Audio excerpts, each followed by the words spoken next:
penjabat Gubernur Papua Barat, Komjen Pol Purnawirawan Dr. Andus Paulus Waterpau MSI, secara terbuka mengumumkan nasib 512 pegawai honorer yang selama ini mencari kepastian status.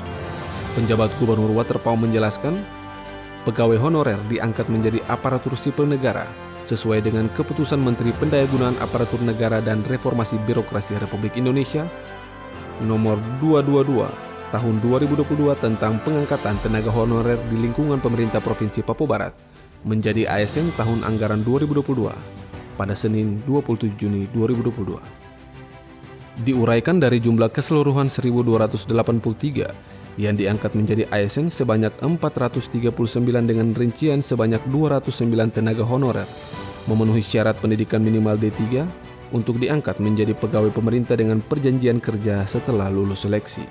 Sedangkan 230 tenaga honorer yang belum memenuhi persyaratan pendidikan diangkat ke dalam jabatan pelaksana dan lulus seleksi serta wajib meningkatkan kompetensi dengan ketentuan.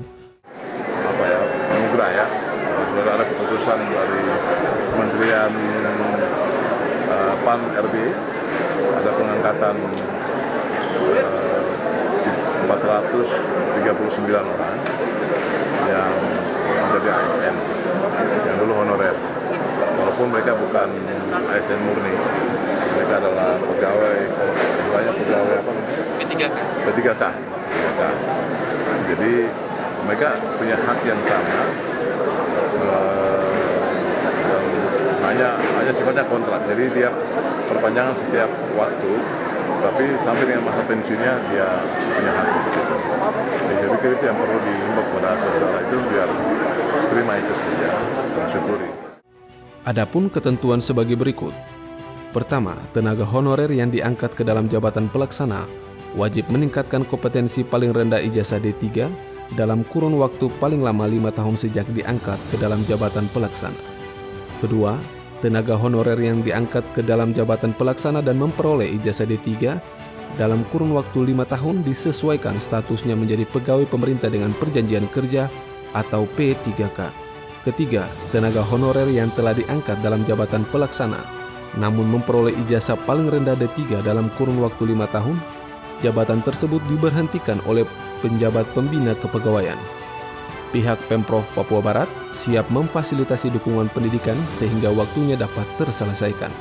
Nanti ada kewajiban dari kurang lebih 200 lebih yang belum mendapatkan syarat D3 ya. Itu kita juga akan memfasilitasi. Jadi kita sudah bahas, mungkin kita akan ikutkan dalam pendidikan tinggi tertentu untuk mengajar D3-nya, nanti difasilitasi oleh pemerintah. Biar waktu 5 tahun ini jangan sampai mereka gagal. Nah, ada prasyarat di situ. Kalau 5 tahun mereka belum bisa mencapai D3, maka mereka dikeluarkan. Tapi saya pikir itu hanya syarat saja. Nah, kita upayakan agar mereka dapatkan D3-nya dalam waktu yang cepat.